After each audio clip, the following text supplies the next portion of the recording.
네, 오늘은 성령과 말씀으로 예수님처럼 사역한 사람이라는 제목으로 우리 함께 말씀을 나누기를 소망합니다. 오늘의 우리가 읽은 이 본문은 사도 바울이 3차 전도 여행을 하면서 다시 에베소에 와서 일어난 일들을 우리에게 보도하고 있습니다. 사도행전 우리 18장 21절에 보게 되면 2차 전도여행 끝자리에서 사도 바울은 어떻게 했습니까? 사도 바울은 에베소 신자들과 말씀을 나누었고 그 말씀의 은혜를 받아서 이 신자들이 에베소의 이 사도 바울의 말씀을 들은 자들이 사도 바울에게 우리와 함께 더 있으면서 말씀을 강론할 것을, 그러면서 더 머무를 것을 요청했으나 사도 바울은 그것을 어떻게 했습니까? 그것을 거절하였습니다. 그리고 대신 만약에 하나님의 뜻이 이후에 있다라고 한다면 내가 너희에게 다시 와서 너희와 말씀을 나누고 너희와 교제하도록 하겠다라고 그들에게 약속하고 그 지역을 떠났었습니다. 그리고 그 후에 사도 바울은 그 약속에 따른 하나님의 인도하심이 있었던 것으로 생각이 됩니다. 그렇게 하나님이 인도하셨던 탓에 3차 전도 여행을 시작하면서는 어디에서 시작하게 되냐면 이 에베소를 중심지로 삼고 자신의 사명을 감당하면서 자신의 사역들을 모두 행하게 됩니다. 사랑하는 성도 여러분, 우리가 오늘 이 시간 이러한 내용을 우리가 읽은 본문 속에서 좀 더 자세하게 살펴보면서 오늘 이 새벽에 우리에게 주시는 교훈과 은혜를 나누는 시간이 되기를 주님의 이름으로 소망합니다. 우리 먼저 1절을 보겠습니다. 1절을 보게 되면 여기서 우리는 두 장면을 생각해 볼 수 있겠습니다. 아볼로는 어떻게 되었습니까? 아볼로는 어떤 사람이었습니까? 원래는 이 에베소에 있던 사람이었는데 여기에서 브리스길라와 아굴라 부부를 만나게 되어서 이에 부족했던 부분을 이 브리스길라와 아굴라 부부에게 예수님에 대해서 충만하게 알게 되면서 그가 어떻게 됐습니까? 예수님을 온전하게 알게 되고 그 예수님을 더욱더 온전하게 전하기 위하여서 이 아가야의 고린도에 파송되는 그 상황에 맞닥뜨려 있었습니다.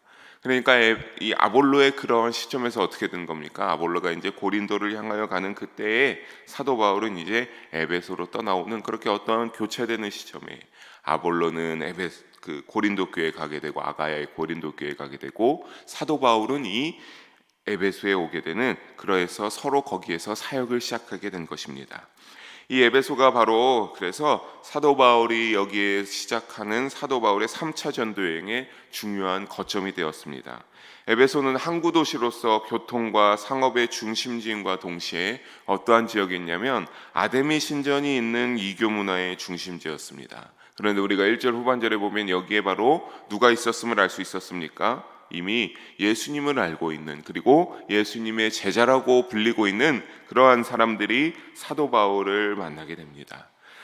그 보면서 우리가 여기를 생각해 보면 이들은 아마 전부 다 이방인은 아니었을 것으로 생각할 수 있겠습니다. 왜냐하면 우리가 이전에 18장의 마지막 부분을 살펴보면서 사도 바울이 어디에서 말씀을 전했습니까? 유대인의 회당에서 말씀을 전하면서 있다가 거기에서 더 있을 것을 요청받았지만 그것을 거절하고 자신의 일단 2차 전도행을 마무리하기 위해서 떠났기 때문에 거기는 유대인의 회당이었기 때문에 이방인과 유대인이 아마 이렇게 섞여 있었을 것이거나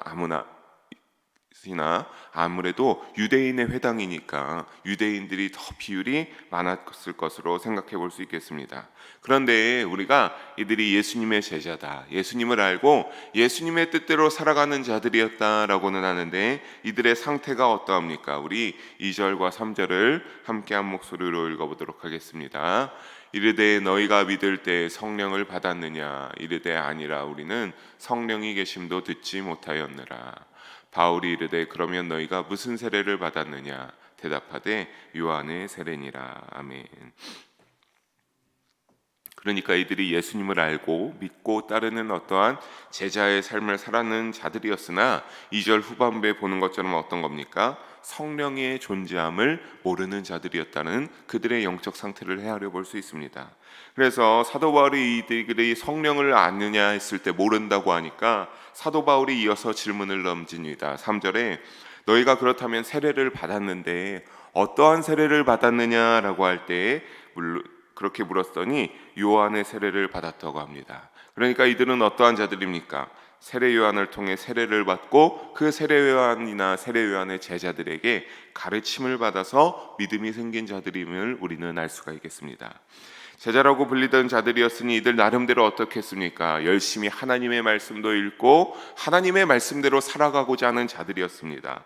그렇게 하나님의 뜻대로 경건한 삶을 살아가고자 힘썼던 사람들이었을 것입니다. 하지만 우리가 사도 바울이 이들에게 너희가 성령을 아느냐, 너희가 어디서 세례를 받았느냐라고 하면서 세례 요한의 세례만을 받았다라고 하는 이유는 다른 것이 아니라 고린도전서 12장 3절의 말씀에서 그 이유를 찾을 수가 있습니다. 왜냐하면 고린도전서 12장 3절의 후반절에 보면 우리가 여기 앞에 화면에 보게 되면 뭐라고 하고 있습니까?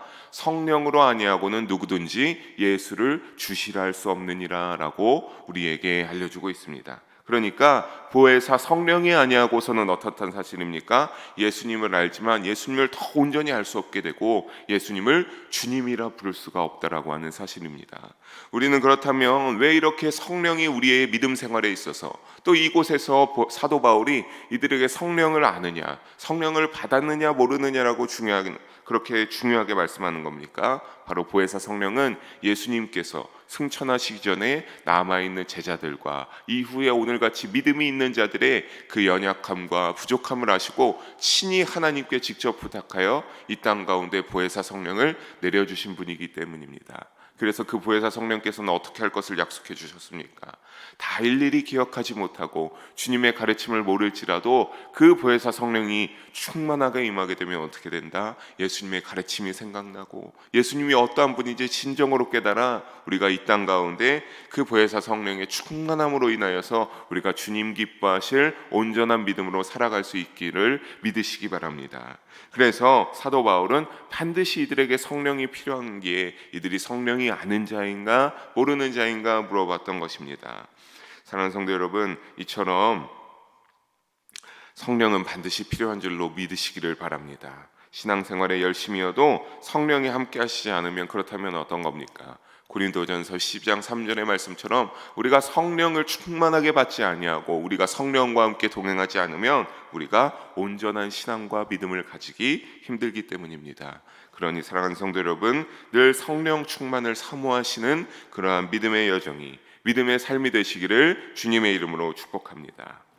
그래서 사도 바울은 이들에게 4절에 보게 되면 어떻게 합니까? 세례 요한이 말한 그 뒤에 오시는 이를 너희가 믿어야 한다. 근데 그분이 누구다? 바로 예수님이시다라고 전하면서 너희가 예수님의 이름으로 내가 너희에게 세례를 베풀 것이니 너희가 그 세례를 받았으면 좋겠다라고 그렇게 말합니다. 그러니까 이를 듣고 그들이 어떻게 되었습니까? 우리 5절과 7절을 함께 세 절의 말씀 읽어보도록 하겠습니다. 그들이 듣고 주 예수의 이름으로 세례를 받으니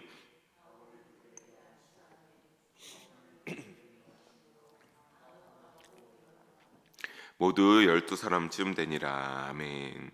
예수님의 이름으로 세례를 받기로 하고 사도 바울이 그들에게 안수하며 세례를 베풀 때 누가 임하였습니까? 사도 바울이 그들에게 세례를 임할 때 그들에게 보혜사 성령이 충만하게 임하였습니다.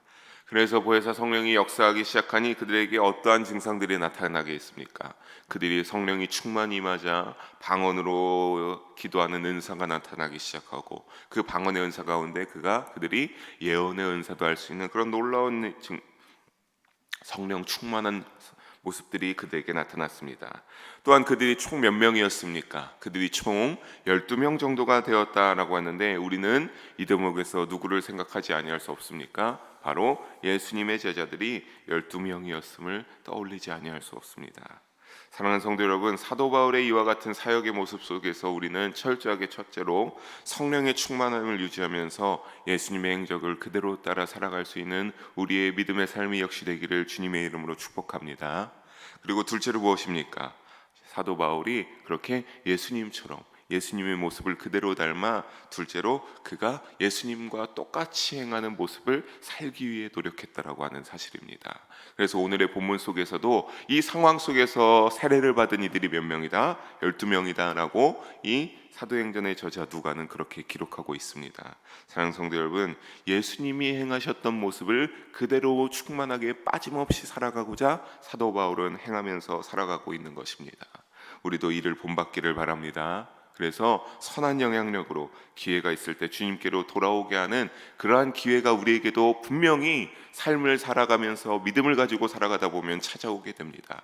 그때 우리도 사도 바울과 같이 그 사람에게, 혹시 그 사람이 믿음을 모른다면, 아직 믿음이 연약하다면 예수님의 복음을 전파하고 예수님을 전하면서 우리가 사도 바울과 같이 그들이 더욱더 주님께로 돌아오는, 예수님을 믿게 되는 신앙의 생활이 될 수 있도록 사명 감당할 수 있기를 주님의 이름으로 축복하고 소망합니다. 본문으로 돌아와 보겠습니다. 우리 8절을 다시 한번 함께 한 목소리로 읽어봅니다. 8절입니다. 바울이 회당에 들어가 석 달 동안 담대히 하나님 나라에 관하여 강론하며 권면하되. 아멘. 사도 바울은 그 후에 바로 어떻게 했습니까? 이들에게 세례를 베풀고 이들이 성령이 충만하게 임한 후에 바로 회당으로 들어가 하나님 나라의 복음을 전파하고 권면하는 일로 이 에베소에서의 사역을 시작합니다. 그런데 석 달 동안 일단 이들이 회당에 들어가서 사도 바울이 복음을 전할 때 석 달 동안이나 꾸준하게 잘 들었다는 것을 보면 여기는 조금은 어떠한 걸 수 있습니까? 우리가 이전에 봤을 때 베레아라는 지역에서 사도 바울이 복음을 전할 때 그 사도 바울의 복음을 들을 때마다 진지하게 듣고 그들이 그때 거기 가서 말씀에 그것이 있나 없나 매일 성경 말씀과 동행하면서 그 복음을 전했을 때 그들의 마음이, 믿음이 충만하게 더욱더 거룩해지고 깊어지는 믿음이 되었던 것처럼 여기에서도 약간 그것과 같이 열심히 사도 바울의 복음을 전할 때 그 사도 바울의 복음을 잘 들었던 그러한 모습을 생각해 볼 수 있겠습니다. 그렇게 진지하게 들었던 것으로 생각해 볼 수 있지만, 하지만 우리가 늘 알 수 있는 것은 무엇입니까? 늘 복음이 일어나고 복음이 역사하는 것에 무엇도 같이 역사합니까? 사탄 마귀의 세력도 같이 역사하는 줄로 우리는 잊어서는 안 될 줄로 믿습니다. 그래서 그렇게 악한 세력도 같이 역사함을 알 수 있는 우리가 9절을 이어서 보게 되면 어떤 일이 일어났습니까? 우리 9절 함께 한 목소리를 읽어봅니다. 어떤 사람들은 마음이 굳어 순종하지 않고 떠나 제자들을 따로 세우고 두란노 서원에서 날마다 강론하니라. 아멘. 그러니까 잘 듣는 자들도 있었지만 결국에는 어떠한 일이 있었습니까? 그 마음이 굳은 자들에게 사탄이 역사하기 시작하면서 사도 바울이 복음을 전한 중에 그들이 자리에서 일어나서 전하는 하나님의 도를 비방하고 자리에서 일어나 대적하기 시작했습니다. 이러한 상황이 있음에도 그런데 이번에는 사도 바울도 쉽게 물러나서는 안 된다고 생각했던 것 같습니다. 그래서 어떻게 합니까? 귀 기울여 듣는 자들을 위하여서 복음의 선포를 멈출 수 없었기에 그들을 따로 이렇게 이끌어가서 어디에서 두란노 서원에서 그들에게 복음을 전하기 시작하고 매일 그곳에서 복음을 강론하였습니다. 그래서 어떻게 했습니까? 그들의 믿음이 끊임없이 성장할 수 있도록 그들에게 말씀을 가르치고 그들을 양육하였던 것입니다. 여기에서 이 두란노 서원이라는 곳이 어떤 곳인지는 정확히 알 수는 불명합니다. 그런데 이 두란노가 지역인지 어떤 사람의 이름인지는 알 수 없는데 이 서원이라는 것은 헬라어 언어로 볼 때 어떠한 강의실이라는 뜻이다라고 여기에서 사용되었습니다. 그러니까 이 회당에서 말씀을 전하면 좋은데 회당에서 이 사도 바울의 복음을 전한 것에 반발을 일으키고 비방하는 자들이 있으니까 사도 바울이 어디로 자리를 온 겁니까? 세상 속의 어떤 강의실과 같은 공간에서 이 귀 기울여 듣는 자들을 다 이끌고 가서 거기에서 끊임없이 이들에게 말씀을 가르치고 이들의 믿음을 양육하기 시작한 것입니다.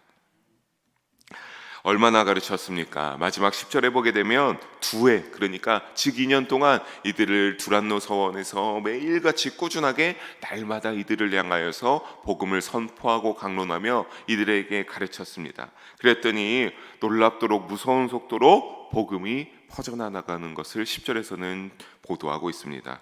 이로 인해서 얼마나 퍼져나가게 됐습니까? 에베소 지역에만 그치는 것이 아니라 에베소 지역 위치하고 있는 그 아시아의 모든 지역 가운데 유대인이나 이방인이나 할 것 없이 모두가 예수님이 누구인지 알게 되고 그 예수님의 가르침이 어떤 것인지 알게 되어 그들이 믿음이 생기게 되었고 주님의 말씀, 즉 복음을 듣는 이들이 기하급수적으로 굉장히 많이 늘어나게 되었음을 오늘의 10절 마지막 본문 속에서 보도해주고 있습니다. 예수님처럼 백척당하는 모습이 있었습니다. 그리고 때로는 사도 바울이 얼마나 목숨의 위협과 참 그러한 힘든 일들이 많았습니까? 하지만 그래서 너무나 힘들었다고 좌절하고 낙담하는 것이 아니라 그는 어떠했습니까? 예수님이 이와 같이 우리에게 가르쳐 주시고 행하였지.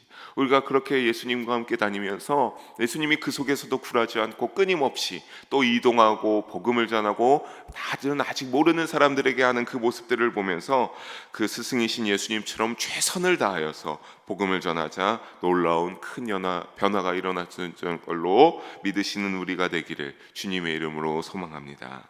사랑하는 성도 여러분, 우리가 사도 바울을 보면 그가 얼마나 성령 충만하여 그 무엇보다 복음을 전하며 예수님처럼 살아가고자 하는 일에 최선을 다해 그 모습을 따라갔음을 알 수 있습니다. 예수님이 가신 그 좁은 길을, 그 험난한 길을 끊임없이 거기를 자신이 져야 할 십자가를 지고 그대로 따라갔던 그 말씀에 우리가 닮아갈 수 있는, 떠올릴 수 있는 사람을 꼽으라 한다면 바로 이 사도 바울이 되는 줄 믿습니다. 그런데 그 힘이 어디서 나옵니까? 그가 그냥 예수님처럼 살아가야 되겠다라고 해서 그 힘이 나왔겠습니까? 그렇지 않습니다. 거기에 그 어떤 이유에서 그가 그러한 힘과 기운을 낼 수 있는가 생각해 보면 바로 성령과 말씀으로 감당할 수 있었던 것을 잊으시지 말기 바랍니다. 그가 성령 충만하였고 시간이 있을 때 기도하며 말씀으로 거룩하고 더욱더 주님의 뜻을 늘 잊지 않고 깊이 알고자 했던 그 성령과 말씀의 충만한 사도 바울이 어떤 어려운 상황이 있든지 간에 복음을 전하고 강론하며 많은 이들에게 주님께로 돌아오는 귀한 사명을 감당할 수 있었습니다. 우리도 이 믿음의 여정을 본받으면서 그리고 이와 같이 살아갈 수 있는 소망을 품으시기를 주님의 이름으로 부탁드리겠습니다. 우리가 이 소망을 우리도 이렇게 예수님처럼 살아가고자, 예수님의 제자된 삶으로 살아가고자 소망을 품고 살아가는 우리의 믿음의 여정이 되어서 우리를 통해 예수님의 향기가 흘러가고 우리 역시 성령과 말씀으로 예수님처럼 사명 감당하여 사역하는 그리스도인으로서의 삶을 충분히 살아가시기를, 그래서 예수님처럼 살기로 결단할 수 있기를 주님의 이름으로 축원합니다. 기도하시겠습니다.